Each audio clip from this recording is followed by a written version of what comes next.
Okay, so let's start. Whoever wants to join can join in. Uh, yeah. So as I said yesterday, and I'll keep repeating in various classes. Please read MDI 7 and 8 together. In fact, read MDI 8 first before you read MDI 7, because 8 is on the production process. Production process determines, and production process is changes with respect to changes in socio-economic political conditions. Production process also changes with respect to demographics. So production process will, when the production process change, obviously the labor requirement for productions change based on the production process, the kind of labor, in terms of the skill, in terms of flexibility, non-flexibility, everything changes. So that will give you a broad-based understanding of how things are moving. And when the labor moves, that leads to migration leads to formation of diasporas. And that is the reason why we are studying these two economic subjects, MDI 7 and 8, which are purely economic. In fact, 7, if you look at the whole booklet of MDI 7, a lot of formulas and charts and data has been given. You can conveniently, if you're not an economic student, do not try and engage with it. It gets you um, to confuse you. Try and have a larger understanding in terms of how the process is changing, leading to the change in labor and the labor market, so on and so forth. So in this unit 2, we are looking at the fact, and when we looked at unit 1, we looked at how things changed from medieval era, how organization, how production changed with respect to changes in the political and other systems. Let's do a quick recap. Middle Ages, there was feudalism through customs and traditions. Main economic institution was the manor. And as I said last time, the same things were replicated across the world. For example, India and the Oriental might have what was the Jajmani system. There was a Jajman or a landlord, and there was the caste system, which came in response to a hierarchy in the society. Because this unit is looking at the Western area, we are talking about the manor. Each manor had their own customs, governed the people rather than any laws. Similarly, we in India, we had the princes, we had the zamidars, we had the each zamidar who controlled a certain amount of land, had various serfs who used to service the zamidar in terms of various needs. Whole feudal organization was based on a system of mutual obligation service. In fact, the caste system was also based on a system of obligations and services up and down the feudal hierarchy. Then came the artisanal production, was the combination of agriculture, basic branch of economy, and there was the domestic handicrafts. As human beings started experimenting with metals, as metals were discovered, their use was discovered, and as people had a certain amount of leisure, handicrafts, and they started and civilization progressed. uh, there was a few imported products which was impossible to manage, without which it was impossible to manage salt articles. Again, remember, transportation was not well formed. There were robbers, there were bandits, and that is why societies were self-sustaining. And whatever was not being able to produce or manufacture in a particular society came in the form of traders.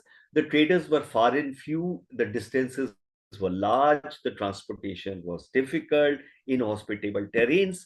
Most of the societies were close in extent. That was because of the fact transportation, communication, all these things, it was dangerous. There were wild animals and so on and so forth. And yet there were these traders who were entrepreneurs who moved about, sharing stories, sharing culture, and so on and so forth. Then a guild system came in where, similar, what I gave an example of what we have an SOCHM or a FICCI or a CII, which is a federation of various industries. Similarly, guild system came in Europe. Goods were mostly sold to manors in rural areas, traded long distance. Production and industrial south was organized through the guild system. All these people would come up together. Coming together gave them political heft, gave them other facility. Remember, there is always power in numbers. Then from the guild system came out the putting system. As trade and commerce expanded, as populations expanded, needs expanded. Remember also, now money started coming as a means of exchange. Earlier, remember, there was a barter system where you exchange one thing for another, which was very cumbersome. Obviously, if somebody needs a shoe and you are trying to exchange is with a sack of wheat, how do you put values onto shoes and wheat? Very difficult to carry a sack of wheat. Money made things easier. So you see, every technological change or every change in economics, in politics, in various things was based on basic needs of the society. There was a social component to technology. Merchants increasingly took control of production process. Then came the many factories, tiny outfits with concentration of artisanal type of labor. Production was based on hand labor, division. So division of labor was already coming in. So many factories were the precursor to factory system. So when the industrial revolution happened, already the precursors were there, the markers were there. The manufacturing took two forms. Then came the mill, the factory system, which began in the end of 18th century. Textile and metallurgy were the leaders. The factory system was basically a product revolution. Now, understand this, as these production things were changing, the society and the whole organization was happening around these systems. So obviously, if there is a factory, then the organization of people working in the factory, that means the labor, needs to be organized. Now, how is it organized? So if multiple people are working, you need to have either a supervisor or a manager or some way to organize these people. Otherwise, there's going to be confusion. So you see, as the production process was changing, the systems were changing accordingly to manage the production process. As I was giving an example in one of the earlier units, in fact, if you see, with the increase of population, how do you manage an increase of population? Obviously, you manage it using some amount of either a calculator or a computer. So development in computing was happening with increase of population, because now you needed to manage people, societies, in terms of births, in terms of deaths, in terms of growth, in terms of movement.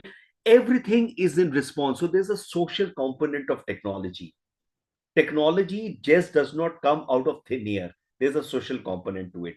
So the factory system led to major reorganization of the way the workers had to be managed. And we will, in this particular unit, look at what was the Fordist model of production system.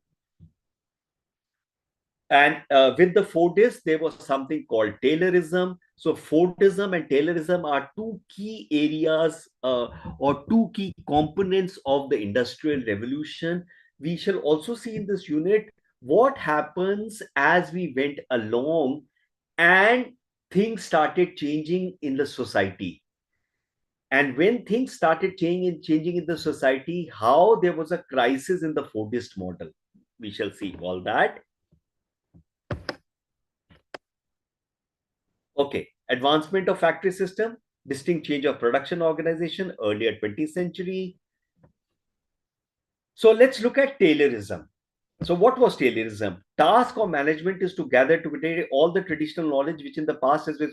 So now you are having a factory where there are various workers. Who is going to manage the worker? There is a new category of workers called management. So, but here the management is more as the people who are setting up these factories. or to gather traditional knowledge possessed by the workmen, and then classifying, tabulating, and reducing the knowledge to rules, laws, and formulas. Because when you have multiple people, unless there are some rules, laws, and formulas, how do these people work? In the manufacturing system where there were workmen, there were few people. Each workman knew their job. The merchants, in terms of the guild, oversaw this process. So the guilds, in the guild system, the merchants were the initial managers. It enabled managers to discover and enforce those superior methods and shortcuts.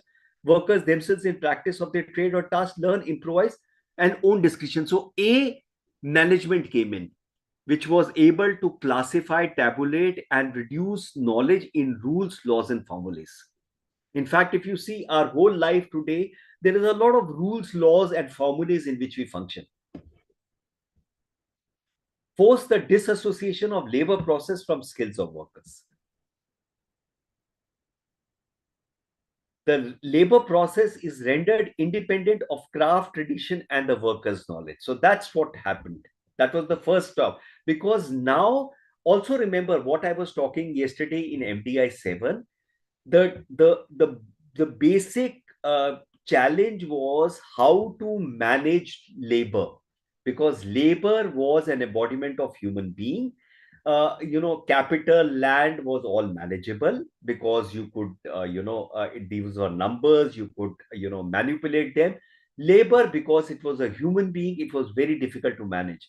So these were the processes by which you were trying to manage labor. Second, all possible brain work should be removed from the shop and centered in the planning or the layout department. Because if you, and subsequently, remember, in a factory, there was a assembly line. If the worker on the assembly line who had a particular task started thinking, you cannot have a factory process with people thinking. You need people to just do their work. You cannot allow people to think, because if people start thinking, the process cannot move on. So they removed the brain work into the planning or layout department. Key to enforce methodological efficiency and the pace of work desired by capitalists. Remember, the whole capitalism model was surplus, production of surplus value. Surplus value gives profits. Capitalism works on profits. So if there is no surplus being produced, there is no profit, the whole capitalism model collapses. And the surplus can only be produced if people are tasked to do things and they do those tasks. And each person is replaceable because it's a task. So if somebody is tightening a screw, he or she only needs to tighten a screw and nothing else. And because tightening a screw does not require any skill, he or she can be easily replaced. The capitalist therefore learns from the state, start to take advantage of the aspect of human labor power and to break the unity of the labor process. So once you have taken out the skill, you have de-skilled the labor, now you can keep replacing the labor. Principle of separation of conception from execution. Systemic study of work and the fruits of this study belong to the management, for the same reason that machinery, factory, building, etc. belong to them. So it's the capitalist class which control the factory, the capital, and everything, including the labor. That is because it costs labor time to conduct such a study, and only possessors of capital can afford labor time. So labor basically is incapable of doing anything except labor. But so the processors of labor time cannot themselves afford to do anything but sell it for their means of subsistence. Remember, the classical theory talked only about subsistence. So they looked at the fact that labor should only look at subsistence. Rest, everything should be looked off by a separate class, the management class. Third, work of every workman is fully planned out by the management at least one day in advance. and each man receives in most cases complete written instruction. So basically you are trying to equate the labor with the other means of production, that means the land and the capital. Specifies what to be done, how it is to be done, exact time doing that. So essentially Taylorism parallelly works with the assembly line, what to be done, how to be done, and exact time to do it. And these were all clubbed under what was called scientific management. So there was a whole new department which was created, which was called the planning department. The job of a planning department is to break out tasks into units, and then each unit provided to a particular labor unit. So then that is what is called labor unit. So Taylorism, that was Taylorism.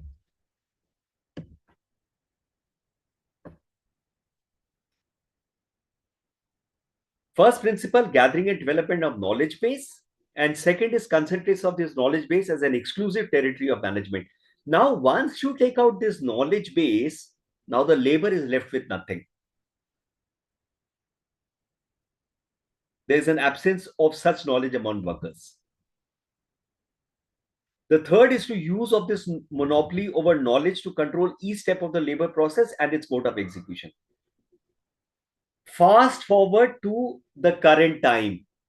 What do companies like ChatGPT or Facebook or Twitter or all the social media are doing? They are getting you to post your knowledge onto their platforms, and then you take that knowledge out of you and train their AI models out of your data. You get nothing. They train those models and then they sell it to you, for which you pay. So you see, fast forward two centuries, 18th century, 3 centuries, 21st century.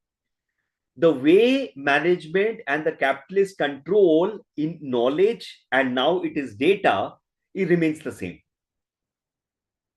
Segregation of the knowledge from the worker. So the worker is left without knowledge, and once he is left without any skills or knowledge, he has no choice. The labor has no choice but to sell his labor for subsistence. And the capitalist has the monopoly over knowledge and control over each step.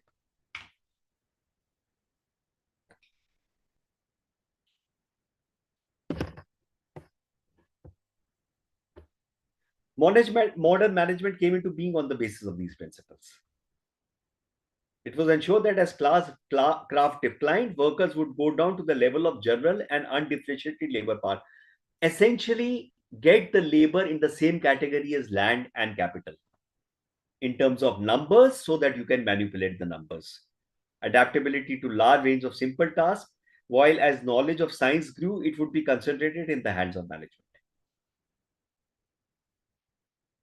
So look at the fact today, if you say, you tell any of these social media giants that give me back my data,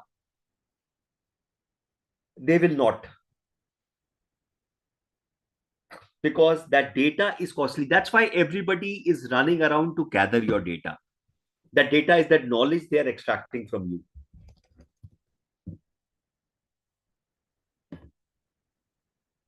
So that is Taylorism based on three principles.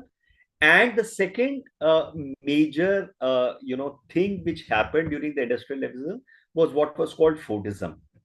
Was a system of mass production and consumption. Remember, industrial revolution started the system of mass production and consumption.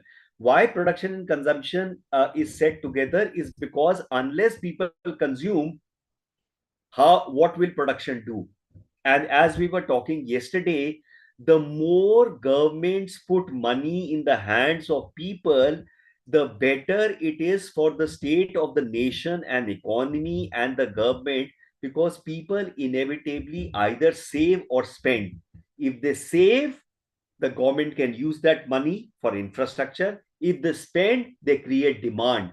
that demand goes into increasing production, that increasing production goes into increasing employment goes into more money. It's a cyclic process.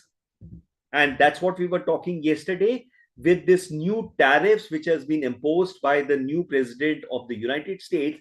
Now everybody is going to get hit because essentially prices go high, people have less purchasing power, demand goes down, production goes down, unemployment rises, leading to more demand going down. A typical depression and recession, what they call. Ideological and methodological transformation from agriculture economy to industrial economies. And this all started with 14. Henry Ford introduced the assembly line production in his Michigan car factory. Ford came up with this solution that once I have a assembly line, then I'm able to mass produce faster. Once I mass produce faster, I can sell faster, more profits.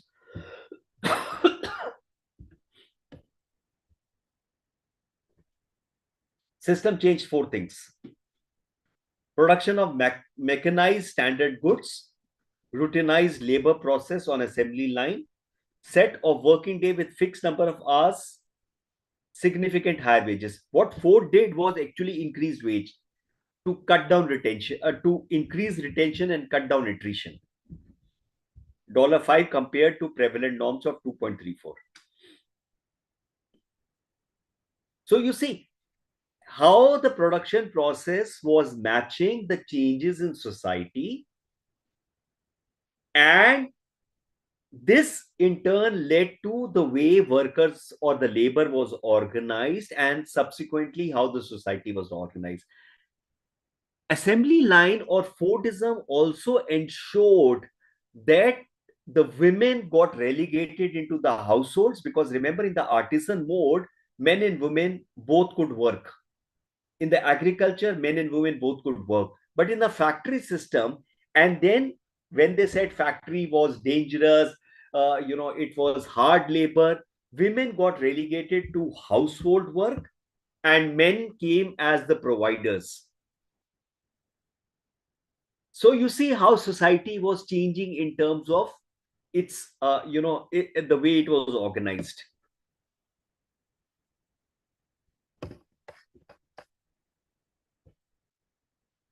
Change in production organization, 20th century, large scale and more concentrated production displaced small scale production, size of enterprise grew, concentration of economic, and as the size of enterprise grew, concentration of economic power. This is called the first industrial divide. Because similarly, what we are seeing in agriculture, as the land holding grows, there's a concentration of power. The smaller land holdings are not viable. So more often than not, people sell them. There's a consolidation of land. Consolidation of land leads to usage of mechanized equipment. Usage of mechanized equipment leads to unemployment because less people are required. So you see, there are various engines at work. There is not just one single engine. So you cannot improve agriculture or the profitability of agriculture by only focusing on agriculture. You have to focus on many other things. Transformation from craft production to automated mass production. This was the first industrial divide. So production organization changed.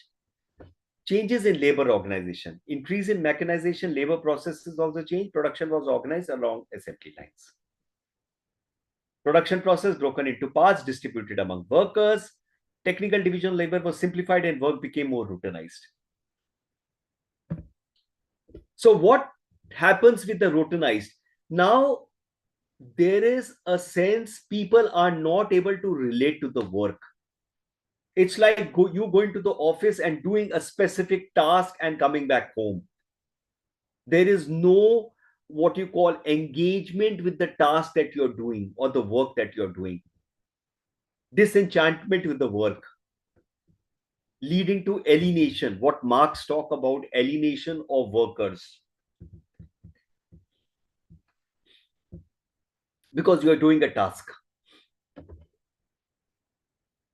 Demanded greater discipline for workers with increased the need for greater supervision of the labor process, ultimate made the workers more productive. So at the end of the day, now you're creating a new class of workers called the supervisors. So there is a management, there are supervisors, and there is the labor.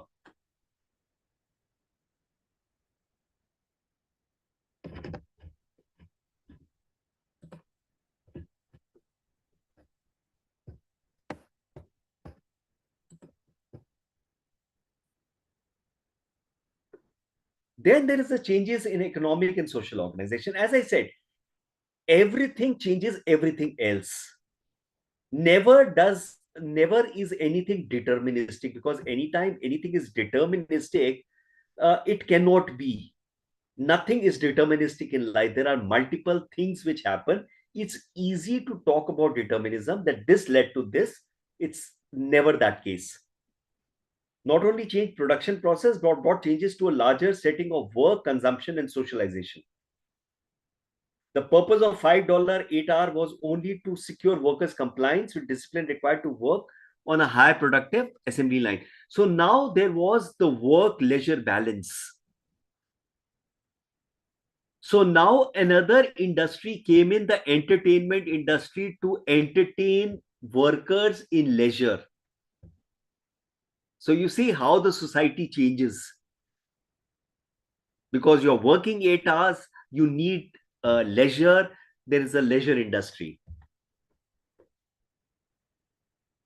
Sufficient income and leisure time to consume the mass produced products the corporation were about to turn on. So, and then because they were producing, they were produce. So let's say Ford was producing cars.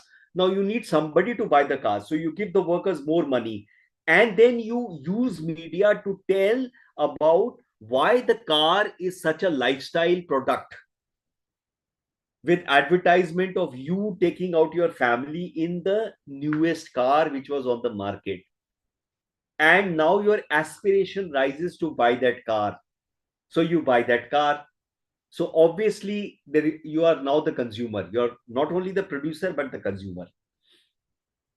And that is why the media industry and the advertising industry and the PR industry is an essential part of the industrial revolution, because it helped in the mass consumption.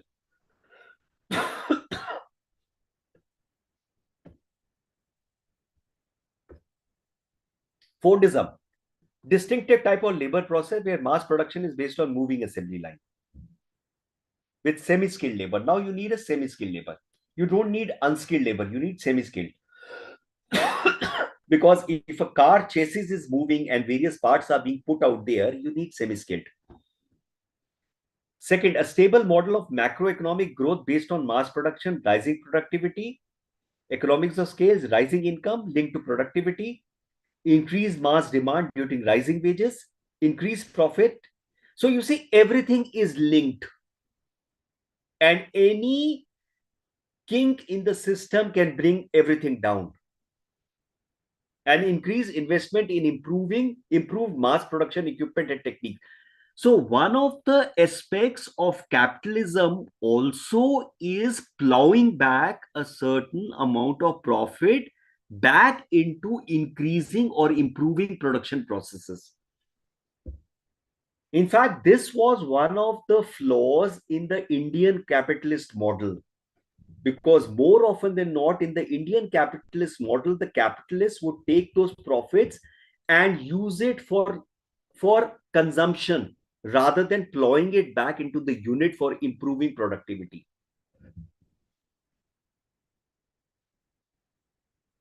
Or they would take that money and put it outside, in places where there were less tax for their own consumption. So the Indian capitalists, or the Indian capitalist model, was not able to grow to the enterprise level of the Western capitalists.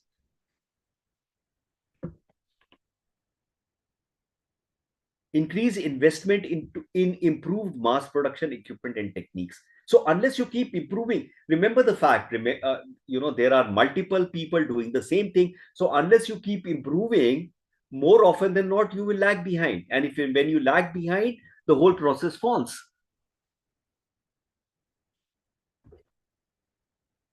So distinctive type of labor process, stable model of macroeconomic growth, mode of social and economic regulation, separation of ownership and control in large corporation with distinctive multi-divisional decentralized organization subject. So the supervisors are not a part of the management. Management is separate.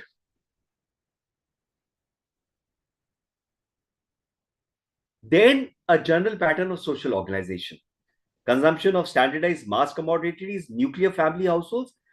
Now, the idea of breaking extended families into nuclear families is, with nuclear families, there are more units. More units means more consumption.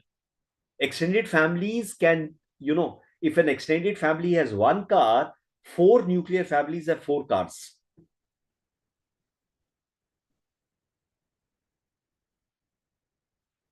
And certain amount of standardization. So that was the job of media in terms of news, in terms of advertisement, to show the higher quality of life by, buying a car, buying a microwave, buying a fridge, buying a house. Because unless the consumption happen, how will the mass produced things move?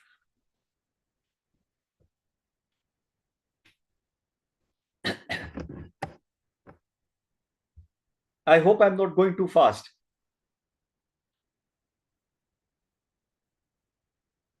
No, sir. Okay. So even if you get a question in your end term examination or you're doing an assignment, if you are breaking this up into like this, broadly explaining, you should be able to get full marks.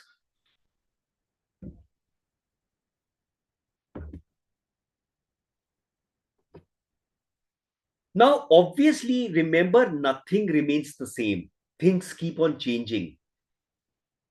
And as society became complex, as people increased, as globalization set in, as information started traveling back and forth, exchange of cultures, exchange of ideas, there was a crisis in Fordism. Productivity gains decrease as a result of social and technical limits of Fordism. Because how much can you push production? How much improvements can you do? How much innovation can you do? There will be a time when it saturates. Secondly, the expansion of mass production led to an increased globalization of economic flows, which made national economy management increasingly difficult. Because costs, which now you can understand why then, offshoring started happening. Because if the US companies see that if they put out a process to a company in India for a manufacturing of a part, or let's say Apple gives off outsources the making of Apple phones to China, where the cost is so much less, there are no legal laws, there is no, you have to pay this much to a worker, they make more profit. Why wouldn't they push out the production to China? And that's what happened.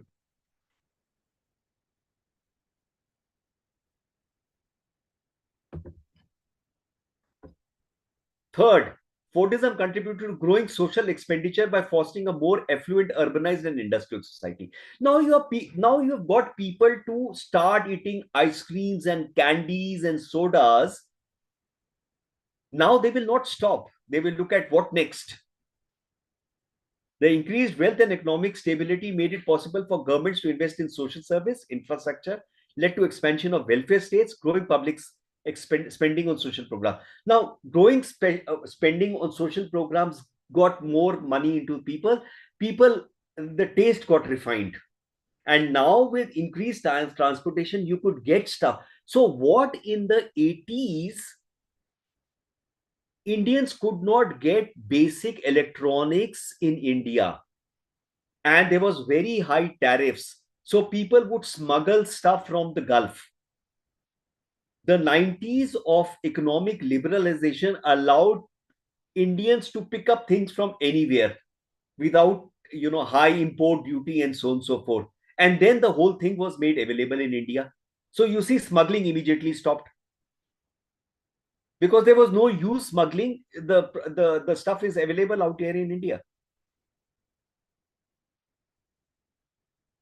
Fourthly, the consumption pattern had gradually changed to a greater variety of the user values. So it's something like this: you start, you get a taste for something. Now you want to experiment with something else.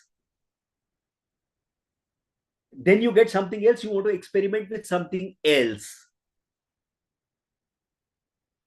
So now, when people had reached a level of affluence, they wanted to experiment.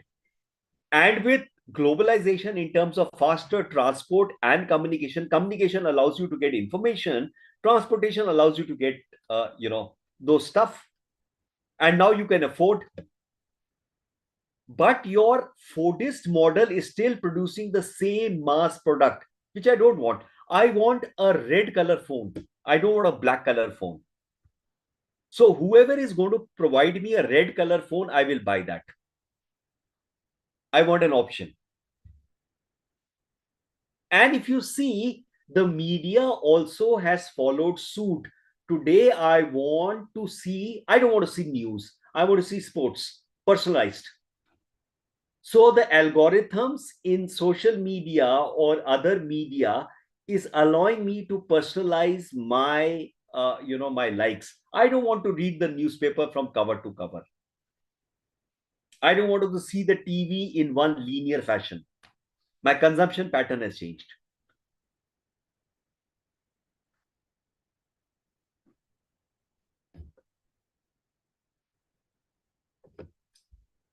The breakdown is attributed to saturation and subsequent disintegration of the markets for mass produced goods. So now everybody, you broke up the extended families into nuclear families. Now the nuclear families, you got them affluence, you got them urbanized, you got them into a particular taste. Simultaneously, the media is now connecting cultures. The transportation is becoming fast. So I go there somewhere, I see something, I want that. The advertising is selling me a particular lifestyle or a particular dream. My consumption patterns have changed. A rise of increasingly differentiated and segmented market with discriminating consumer taste went against the rigidity of mass production. I don't want this. When I see an Apple phone, I don't want a Micromax or something produced locally, which is bulky, rigid, bad colors, bad workmanship, and I can afford it from wherever it comes. And that is why, let's say, a car like Ambassador could not compete against the Suzukis, the Hyundais, the Kias. Cannot. You're not innovating. You're not getting me something new. I want something new. I don't want a standardized commodity. So now I'm in a race. So look at a comparison between Fordism and post-Fordism. Mass production, now your batch production, because tastes are different. Standardized products, diversified products. Assembly line, computer controlled products. Semi-skilled, polarized skills.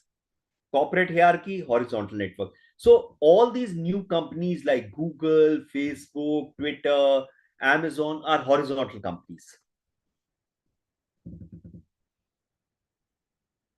National economy, international economy, industrial center, specialized industrial district, mass consumption, differentiated markets, heavy industries, clean technologies.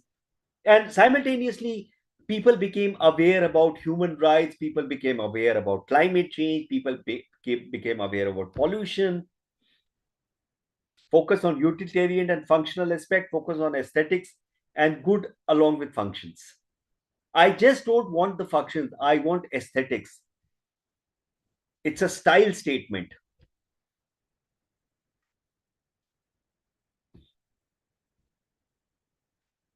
Otherwise, why do people are buying Ferraris in India? There are no roads for Ferraris, but it's a style statement. Austin Martin, it's a style statement. Most of the people who have an Apple phone don't even need an Apple phone because they just made calls, but it's a style statement. So Fordism, post-Fordism.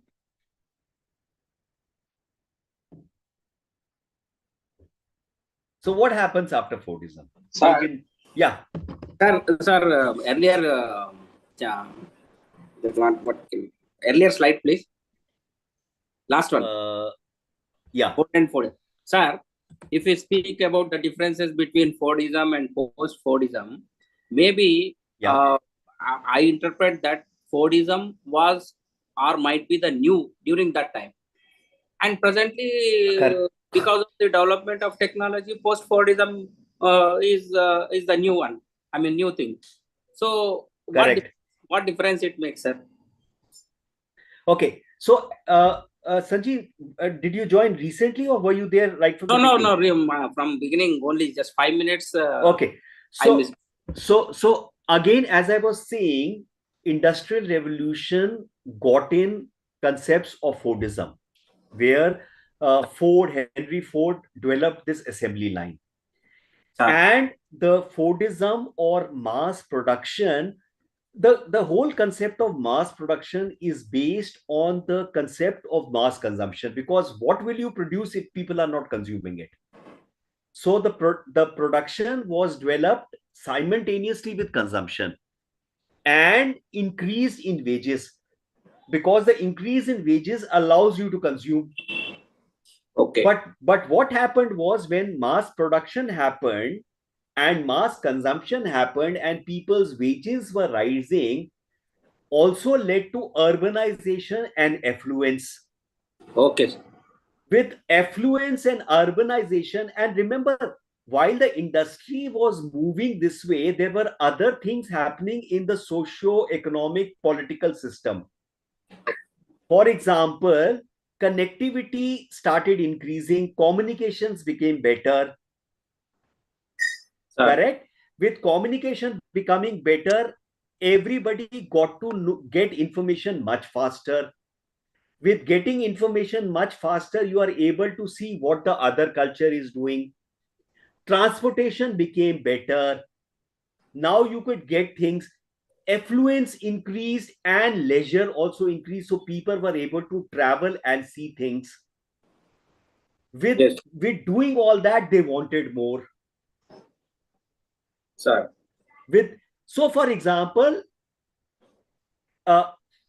your parents may not have seen what you have seen, and your children will be. Today, the child is using a mobile phone right at kindergarten stage. Yes, sir. Yes, sir. So obviously, and once he or she is using a mobile phone at a kindergarten stage, he will want more. He will want to play games. He will want internet. So children are now on social media much earlier. In fact, what the psychologists are saying, it's detrimental to their health. But the fact is, now you've given them the phone, they will do whatever they want. They are that much smarter. Yes. So, but the point is, your Fordism is talking about mass production, standardized production. But I want different. I don't want white color. I want golden color. But your mass production does not give me golden color. Yeah, got the point, sir. So post-Fordism is where batch production happened. I get 10 golden colors, 10 golden colors get sold. Sir. And I want quick. I want blink it. I want 10-minute delivery. Now tell me one thing. If a person has to cook something, don't you plan out what you're going to cook? But people today don't plan out. It's a 10-minute blink it delivery. Yes, yes, yes, sir. So this is post-Fordism. Everything they are talking about post-Fordism is based on the fact that tastes have changed. I want everything quick. It's a different market. Aesthetics are there, and so on and so forth. Okay. Yes, sir. Okay. Let's move ahead. After Fordism, changes production organization. Now computers are, so as I said, simultaneously computing technology was also changing because the population was increased. How to keep data, how to manipulate data. So computers have come in. With computers, computer computer usage, manufactured machines have come in. New capacities have developed which are time and cost efficient, smaller and batch. You don't need a big factory. For example, when earlier iron smelting plants were constructed, there were huge plants like Tisco constructed the first iron smelting plant where iron was being produced. Today, you have micro foundries. With new computerized technologies, customized production is becoming popular. Quickly production. System is adapting to new technologies according organizing labor in flexible pattern. So the whole concept of flexibility is there. What Blinkit is doing is flexibility. What Swiggy, Uber, flexibility. You don't need a car anymore. So if you don't need a car anymore, your consumption in cars has gone down because you can order an Uber. So it has created a new flexible, you can share a taxi, you can rent a car. Why do you need to have a car? Mass production is getting cars in mass production, but people don't need cars anymore. Outsourcing various manufacturing process to a network or subcontracting. So in the next unit, we will see subcontract. And if you remember, in the Middle Ages, there was the putting out system. As the trade and commerce grew, they put it out. Now it's called outsourcing. Subcontractors. So everything has become flexible. So if things have become flexible, obviously the labor movements will also become flexible. I don't need a air conditioning company to provide me service. Urban Clap can do it whenever I want, wherever I want. Billu hair cutting app can provide me hair cutting services on my terrace whenever I want, wherever I want.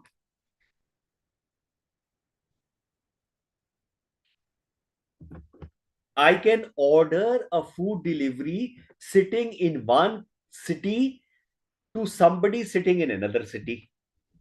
Post-Fordism. Change in production organization. Change in consumption pattern. Social and cultural changes. Remember, with interconnected, with real-time connections, with real-time communication, everything is now, the whole world is on a palm top or in my hand. And I can see what the Americans are doing, what the Brazilians are doing, what the Chinese. I was just seeing that Brazil is getting ready to put reverse tariffs on US. Brazil. There was even a proposal of stop paying intellectual capital to United States. Now we are entering a very crazy time. Spatial organization. Fordism was characterized by a set of producer networks centered around a heavy industry hub, a factory. No longer it's the case. Banking, finance, and distribution was secondary to the core industry. Post-Fordist, major industrial sectors have declined and redistributed over more extended spatial networks. Small places which are developing. So you might have somewhere in a rural area a factory which might come up, which will. So, for example, Mewar, which is 45 kilometers from Gurgaon or about 70 kilometers from Delhi, is a very backward area, has got a diamond cutting factory. And obviously, it will be an export oriented factory for some capitalist sitting either in Gujarat or somewhere. Spatial organization has changed. Flexible specialization. Advanced industrial economies, emergence of new form of industrial, what we typically call today, what we are, the new term that we are listening to, digital diaspora. So you can sit in any company and do work for any other company in another country. New form of industrial organization, changing all aspects of economic activity. Changes in nature of market, relation between firms and relation between industry and state. So now these tariffs that have been put by the US, remember, data moves freely. What happens if the countries start putting, stoppage on data? How does it work? Because a lot of production happens out of movement of data. We are already seeing job cuts in Canada and US auto market. The share market is already moving down with trillions of dollars of market capitalization wiped out because of these tariffs. Changes taking place in organization of work, relation between capital and labor, direction of more skilled, more flexible, more efficient working practice. More efficient working practice is digital diaspora typically. So you can go to possibly Dubai or Rio de Janeiro in Brazil. You can get a digital diaspora passport, provided you have got a work, let's say with Google, and you are earning a certain amount of money. You can sit out there, create code, create processes, and you're still working, getting money. You don't need to be in a factory environment. You don't need to be in an office environment. So many people now have flexible working, don't need to come to office, 2 days, 3 days at home, 2 days in the office. So that way the office, overheads go down. You don't need working space. You need smaller offices. Everything has become flexible.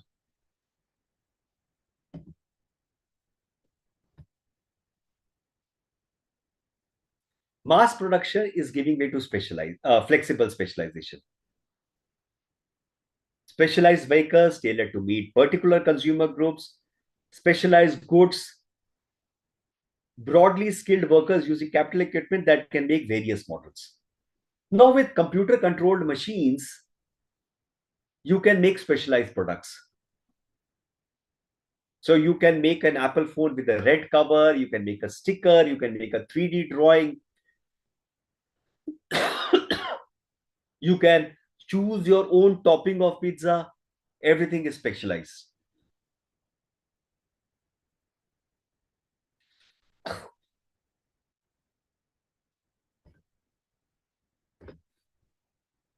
The new labor requirement compels firms job security as an inducement to workers to acquire the company's specific. Now, this is changing in terms of, so for example, Microsoft or Google or Facebook, some sort of a job security as an inducement.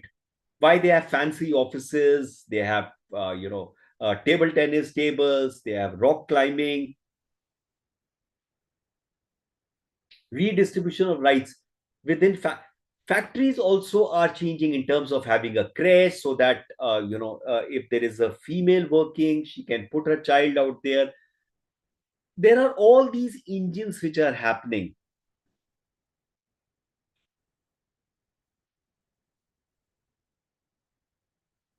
Reorganization of industrial relation, redistribution of rights within.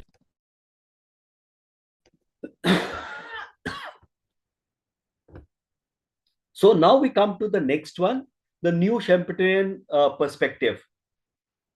Schumpeterian perspective. So Schumpeterian refers to the concept and theories developed by economists, idea of entrepreneurship, innovation, process of creative destruction. So you see, as the society is becoming complex, the economics, the politics, the social, everything goes around the complexity of the society. And remember, what we had in terms of individual craftsmen or individual manufactories, we are almost coming back to that. There is and in one of the earlier units also, I think I mentioned, more often than not, everything goes circular in the world. Fashions, if you see, fashions come and then they fade and then they come back. For example, LP records were there a rate sometime back, CDs came in, cassette recorders came in, LP records seem to be coming back. Everything almost comes back in a different form. So for people who said newspapers will die, TV will die, you see newspapers and TVs are coming in different formats. Newspapers now are online, TV is online, there's web TV. So everything more often than not comes back in a different form. Ideas of entrepreneurship, innovation, and process of creative discussion, which described how new innovations replace outdated practices in capitalist economy. And inevitably, if you don't improvise, you die. The new mantra. Economic dynamics and role of entrepreneurs in driving economic growth. So it is very, and one of the reasons why the Western economies did much better than the developing economies is the environment for entrepreneurships. Unlike possibly countries like India, where high taxation was done on startups or entrepreneurships, those companies. So that you see what the Gulf is doing now. Almost a very little tax. A lot of startups have shifted to Gulf. Sorry. And because and because of transnationalism and globalization, and everything will move whichever will give better returns. No nation can stop things at their boundaries. So there was one particular viewpoint when Trump imposed tariffs on China. China retaliated with 34% tariffs back on the US. Now, what is going to happen is they are saying that a lot of countries will gravitate now towards China because China has a large manufacturing base. And if it is much cheaper producing things in China, why would anybody send production into US and not into China, where China offers a better conditions? So this tariffs actually seems to be much more beneficial to China. Again, a perspective. How it will pan out, I do not know. I think most of the economists are also trying and seeing, though a lot of them are forecasting a recession, worldwide recession. I just saw the Singapore Prime Minister giving out, saying caution, things are bad. But we are so much linked together in terms of supply chains. Let's see how it pans out.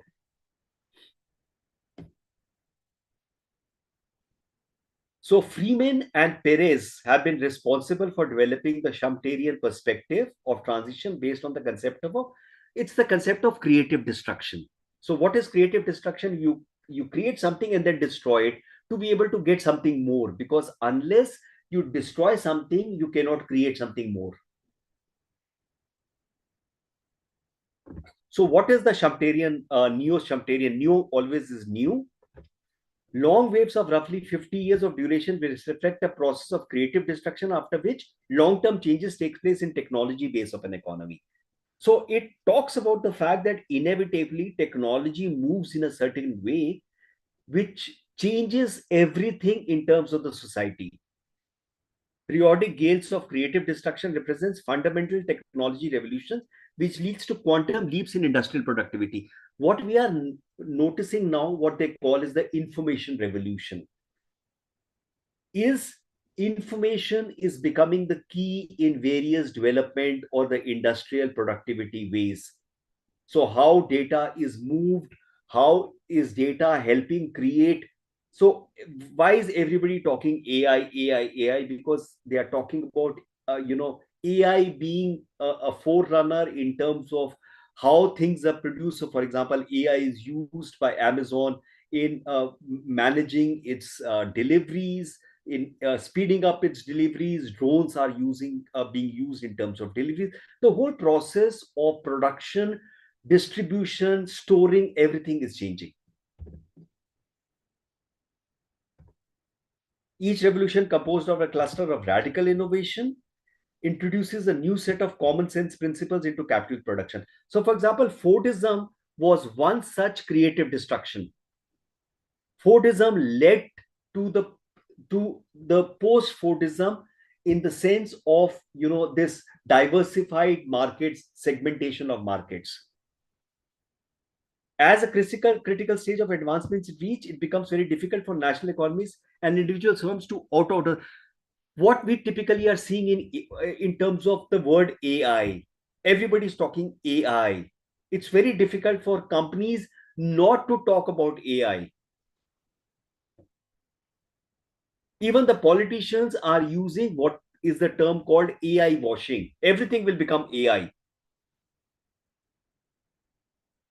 because it has become a universal development trajectory.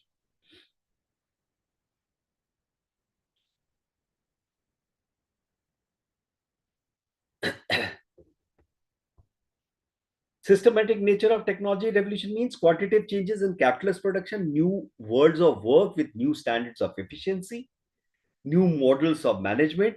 For example, what COVID did was a new way of working. What we are doing in terms of a Zoom class is post-COVID. We can now attend a class, sit in a class, exchange ideas, learn new perspectives, sitting at wherever we want in our place of work or stay in the most comfortable way we can. So you are traveling in a bus, you can join a class and get information and share information. New models of management. So Zoom is managing this classroom now.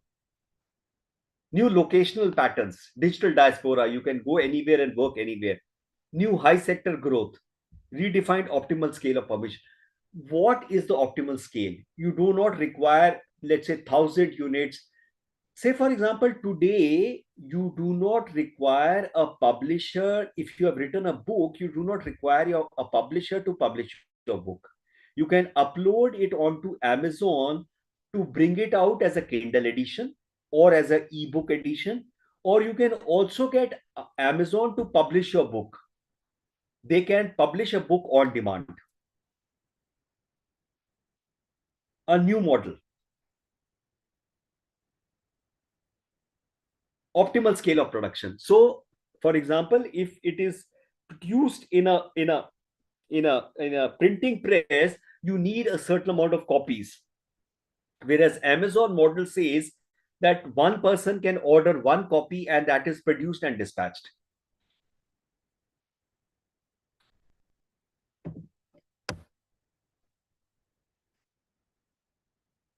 Each long wave hinges on a crucial input or key factor, which is able to play a steering role because it fulfills the following condition: low and rapidly falling relative cost. So during the starting of the Ford assembly line, the Ford assembly line allowed falling cost in terms of manufacturing of cars, because there is an assembly line which is moving. You are able to churn out cars in a faster way. It reduces the cost. Unlimited supply for all practical purpose, pervasiveness in the production sphere, capacity to reduce the cost and change the quantity of. So now today, let's say I have a 3D printer, or I have a network printer. That one printer is able to suffice for an whole organization because I have the technology and I don't need individual printers. So my cost has come down tremendously. Everybody can put prints in one printer.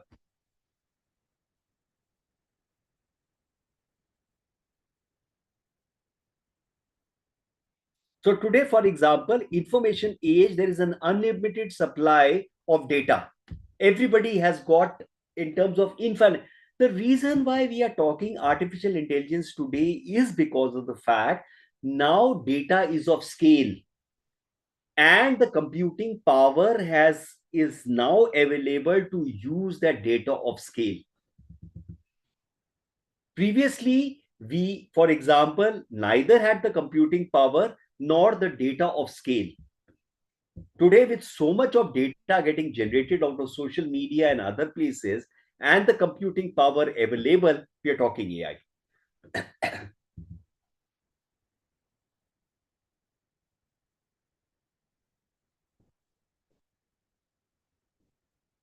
So first wave was industrial revolution. Pig iron and cotton played the steering role. So once they were able to put an iron furnace and get iron, industrial revolution came in, because iron was able, you could, the steam engine was, the technology of the steam engine came, you needed iron, everything went subsequently. Second wave was the Victorian era, where coal and steam power were the key inputs. Third wave, when low-cost steel and heavy engineering played the steering role. Fourth wave, where oil played the steering role. And now we are in the fifth wave, where we will see 80 onwards based on information technology. Pig iron, coal and steam power, low-cost steel and heavy engineering, oil. And now the information technology, data. Microelectronics, which increasingly steering technology and organizational common sense. It's the microelectronics.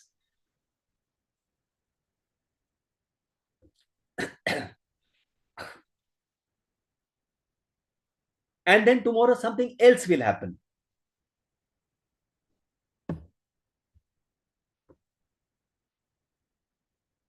The transition from one to next, equally profound transformation of institutional and social frameworks. Because inevitably, see, with information technology, you have the concept of a digital diaspora, where people can sit anywhere and work at any other place. This allows you to be with your family wherever they are. Social organization change, or there is this thing about, do we need an institution of marriage? There is this debate about institution of marriage or not. So when people are, possibly it is a revert back into an institution of marriage, because for a fact now person can be at home, be with the family and still work. Whereas till now people had to travel to attend meetings, but now you can attend a meeting sitting at home on Zoom.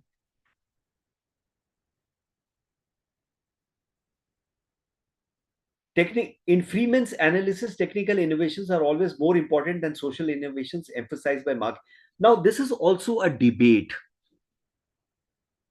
Whenever somebody says that technology innovations are more important, and they say that everything is based on technology, that's almost like a technology determinism.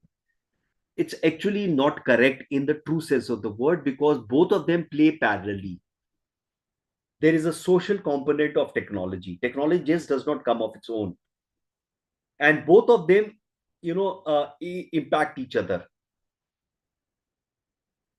So the coming of technology, let's say e-commerce, allows me, because today in an urban setup and large distances of travel for work and long working hours, allows me very little time to do grocery or other shopping. The e-commerce as a technology allows me to order while I'm traveling to work or back to work, and gets a delivery in a flexible timing when I come back home. So you see, technology is matching the social, institutional, and various work-related things of the society.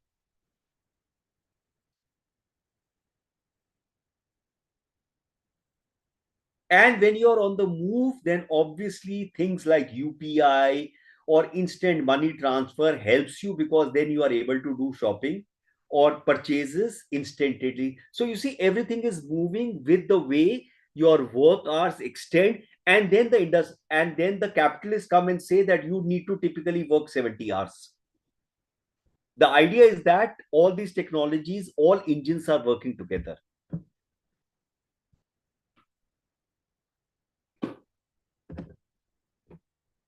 So let's quickly look at an example, the Toyota paradigm. Toyota paradigm talks about an automation with a human mind. Centrality of social innovation, need to specify specific patterns of social relations, increasing appetite. So Toyota was the start of what was called the social innovation. Japanese superiority in automobile production arises from their more advanced utilization of electronics-based automation technologies. So Japan was always known for automation. In fact, at one time in India, anything which was Japanese was gold standard. Still is.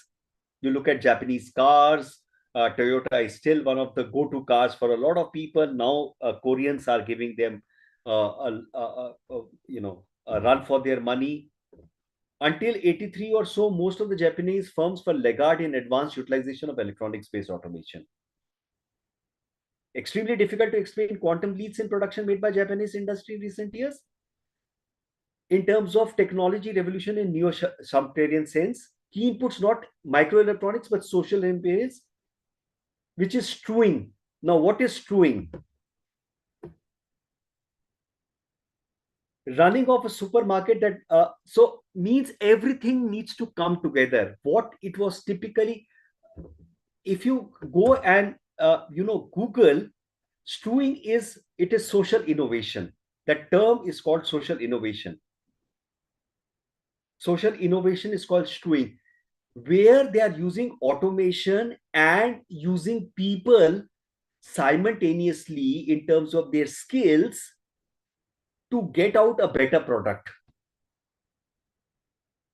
You can Google the term strewing and see what comes out.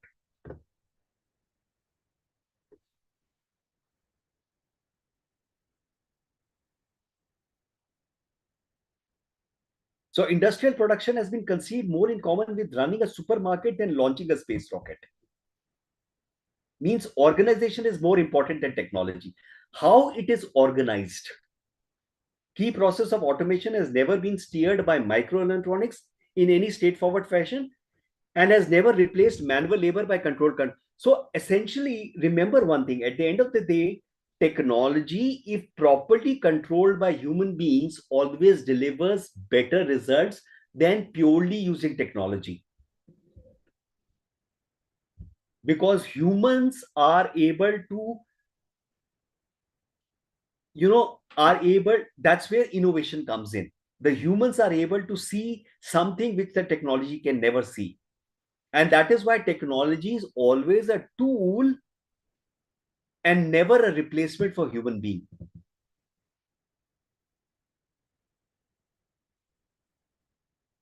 In Toyota is automation or automation with the human mind.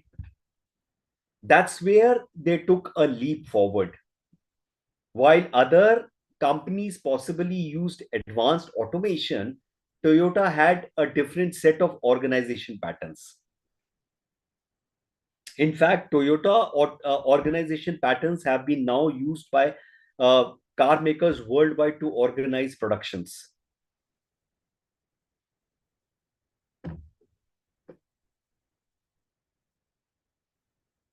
Superior ability to ensure quality, flexibility, and continuity in production over a more ambitious high-tech approach to manufacturing.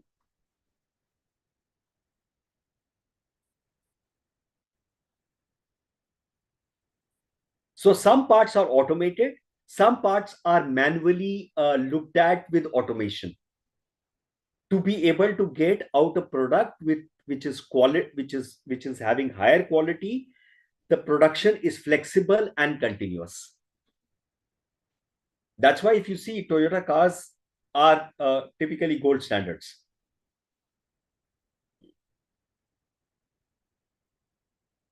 So anytime you are asked to give an example or there is a short notes on the Toyota paradigm, you could typically write its social innovation in terms of automation with a human mind. The basic aim of automation is an automatic control of defects, making it impossible for defective parts to pass unnoticed along the production line. So not only automated, at the same time, a human inspection. Human judgment and discretion remains central to the automation. Augmented by mechanotropic tronic support system, which ensures process is foolproof, or what they call a zero defect production. Because in automation, there is a chance that there could be a defect. A defect might pass.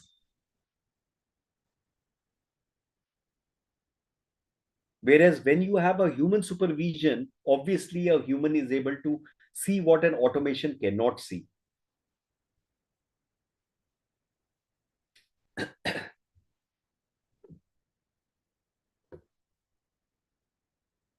To ensure that a worker pulls all the required parts into a shipping box, electronic sizers are installed in front of each part beam, so the worker's hand interrupts the light beam when he removes each part. Unless all beams are interrupted, the box will not be released and allowed to leave the workstation. So it's a very interesting way they have, worked out their production line.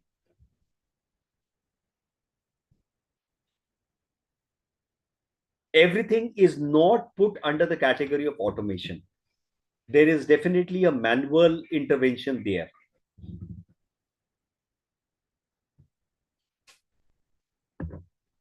You're finishing, no? You're finishing. Automation factories, smooth, faultless, and flexible production, not typically guided by advanced computer system, but human discretion. Collection of buzzers and beams, multicolored lights, constantly indicating state of production line, and tag-like cards, which is called kanbans. So what you can possibly do is you can, Google the Toyota paradigm or the Toyota assembly line. And as I was telling yesterday, keep your understanding and keep your reading simple. Do not complicate your reading. The idea is if you are, if you have a question coming in an examination, you are able to answer simply. You are supposed to be a migration and diaspora student. You are not supposed to be an economic student. So don't try and get deeper into it. Try and get a larger understanding, a macro understanding, and you are able to answer a question.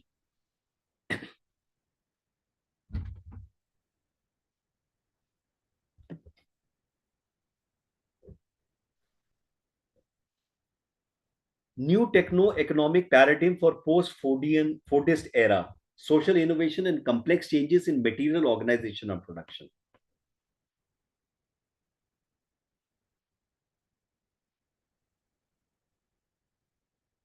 And the Toyota got it into what they say another arena of changes. How to use technology along with humans. What the typical term is social innovations.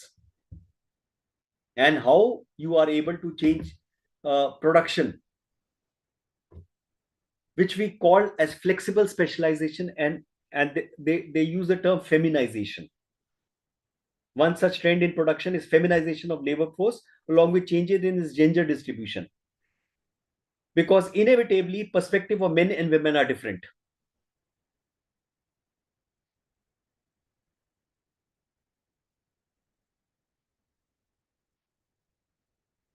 So global importance of agriculture as a source of employment diminishing.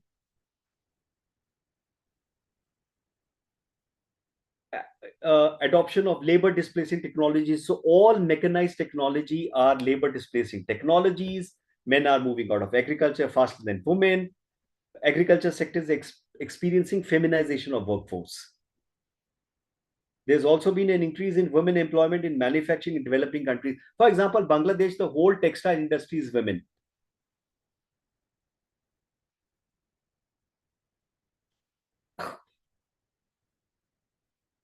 But only in low paid and low skilled jobs.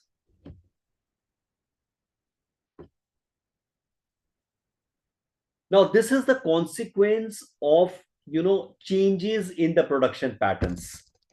The changes in the production patterns is actually pushing down women, reducing money on the table, spread of flexible and informal employment is leading to upward trend in female share of labor force, but at depressed wages. 80s feminization of flexible labor has been a source of higher profit margin for the industries, as wages for the female are lower than men. So you see, whatever is happening in terms of labor has a direct consequence is in terms of production. Terms of production changes are happening in terms of demand. Demand changes are happening. Women are preferred by employees as their bargaining power is limited and are docile. Export promotion zone are union-free spaces where female labor seems more manageable. So people want female workforce because they are more manageable. You can pay them less money. Now, look at the fact. Obviously, if a female is working, she is needing that money to augment income in the household. But if a female is working and getting less money, look at what happens to the children. And now you will be able to relate to all the caregiving industry of Philippines, where females move out into caregiving, how it impacts the families, how it impacts the children. So there is a sociological implication to all these things which are happening. Rapid growth of women employment in Southeast Asian export-oriented industry. And now with these tariffs coming in, how will this affect these aspects? Because if tariff comes and products from these nations become uneconomical and the sourcing shifts, then these people lose their employment, which will lead to rise in poverty, which will put more strain on social welfareism by the state.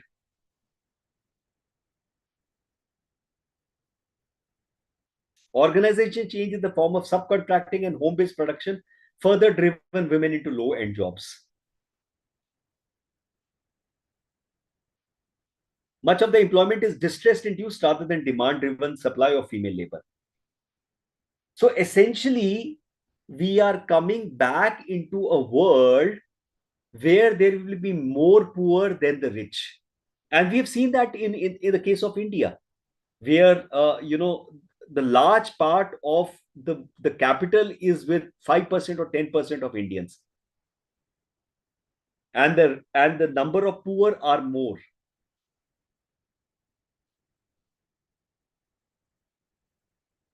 So you see, post-Fordism, obviously we gave an example of Toyota, a new way of manufacturing, but post-Fordism is also leading to flexible specialization, feminization. Why this is happening is because they would want to cut costs because there is batch production, there is no longer mass production. Home-based production is happening. You are able to get women, you can give them less wages, more profit, and so on and so forth. And the reason the Western nation was sending manufacturing to the developing countries is because developing countries have lax laws, that there is no labor, laws in terms of proper labor, wages, so they can depress wages, make more profit. Have been also been interpreted as post-industrial societies shift towards a service sector using classify into primary, secondary, and tertiary. Employment has shifted from industry to service, just as it shifted from agriculture to industry a century later. So you see, almost we are coming back in a cyclic fashion.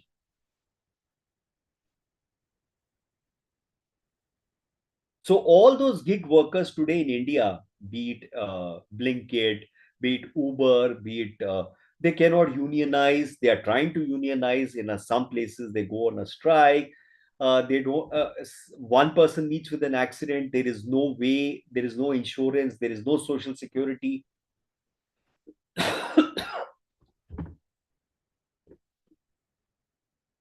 In 2005, in US, industrial employment had fallen below 10%. Increased share of work involves conception and marketing. Industry itself is becoming a service incentive sector. So you see, today you can buy air conditioners, refrigerators, everything off Amazon. You don't need anybody to sell it. Factory workers in the classic assembly line sense have become a minority. Workers are now maintenance personnel or repairmen more than factory hands. So you're buying stuff off, e-commerce sites. There's a third party who's coming to install. There's a third party who's coming to service. There's a third party who gives you technical advice. Growth of service industry.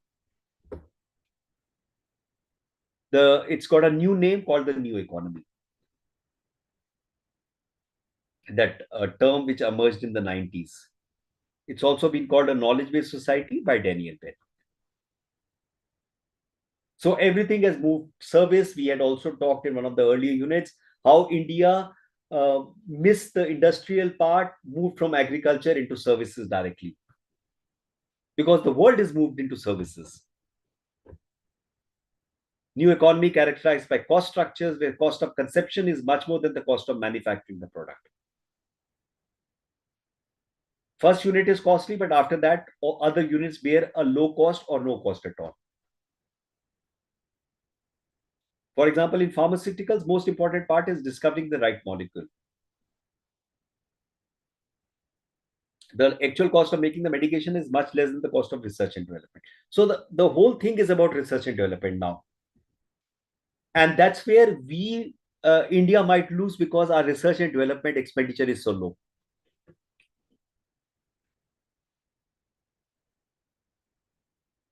Remember the Schumpeterian model of creative destruction, innovation.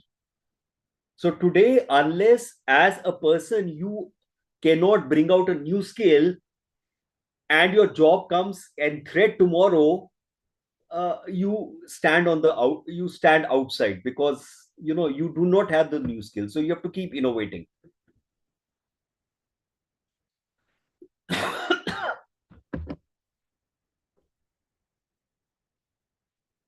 Knowledge-based economy results from the fuller recognition of role of knowledge and technology in economic growth, embodied in human being, and technology has always been central to economic development.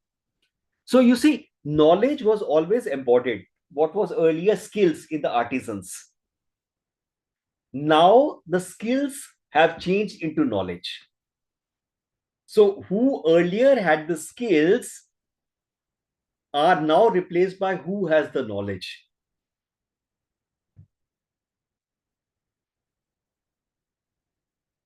Output and employment are expanding fastest in high technology industries such as computers, electronics, and aerospace. So obviously, if the state is not gearing its labor force into gathering new skills, all of them will come out on the road with non-employability. And if they come out with non-employability, then inevitably the state will have a problem, the politics will have a problem in the sense now you have a whole lot of people who are non-employed. And what do you do with them? There will be a social strife, which we are already seeing in the country in terms of unemployment rates. And now with this high tariff factor, which will be an X factor, we will have to see how it moves.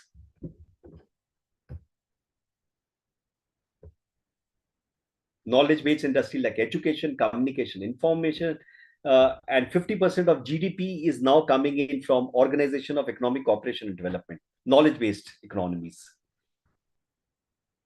Okay, I think we have come to the, this is in terms of how things will move, non-production of knowledge workers, society at large. So inevitably, it is now henceforth till the next wave comes in, it's going to be knowledge-based industries, access to network facilities, knowledge-based economies, increased use of information technologies, need for continuous learning in both codified information and competencies. And unless your labor force is now being trained to move into this, in fact, everybody needs to innovate. Otherwise, you will always have, a case whereby you have unemployment, and with the rise of unemployment, then you have social strife because the population is increasing.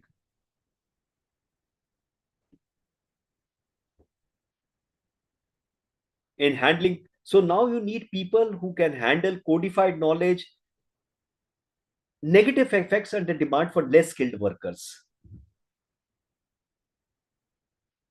could exclude large and growing population of labor force from normal wage labor. And if that happens, then you have a different problem on your hand.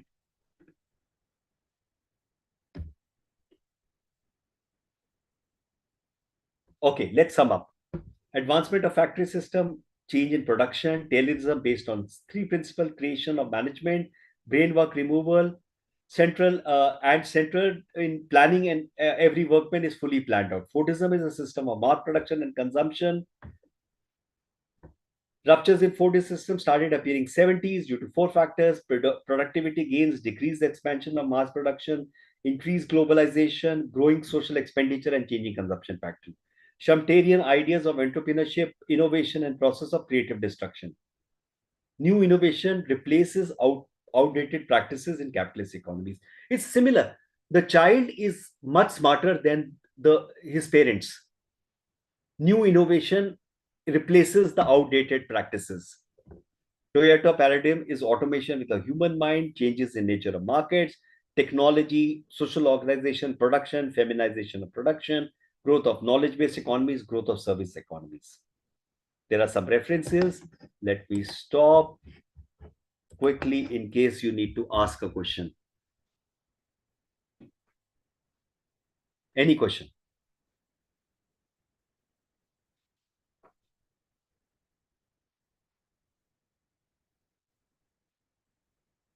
So again, as I said, keep your reading and your way you look at the subject simple. Don't get stuck into the formulas, charts, or anything. Remember, I don't know whether you're an economics student, but most of you may not be economic students. So don't get stuck into the economics part of it. Keep it macro oriented. How society has moved from artisans, from a feudal system, from artisans into manufactories, into a factory system, post-factory system, and the way the production has changed, the society has changed, and similarly the labor markets have changed and the labor has changed. And when you relate to your everyday life, you'll be able to answer any question which comes in terms of the exam paper or your assignments.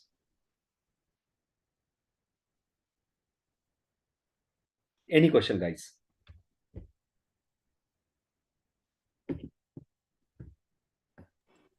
No, sir. Okay. So in case, as I said, you have any questions, you can always WhatsApp me or send me a mail. I'm on the group also. You can write in the group. It's a good idea to, exchange messages with each other to, have a simplified understanding. You can definitely use DeepSeek or ChatGPT to get a very simple answer to any complex question. Try and keep the keyword based search on the keyword and get a very simplified answer. Don't get into the complexities of economics. That way you'll be able to answer your questions easily and get marks and pass the paper, which is the objective. Okay? Okay, sir. Great. I will see you again at 5:30 with the MDI 9 on human trafficking. Have a healthy lunch and see you in the evening. Bye-bye.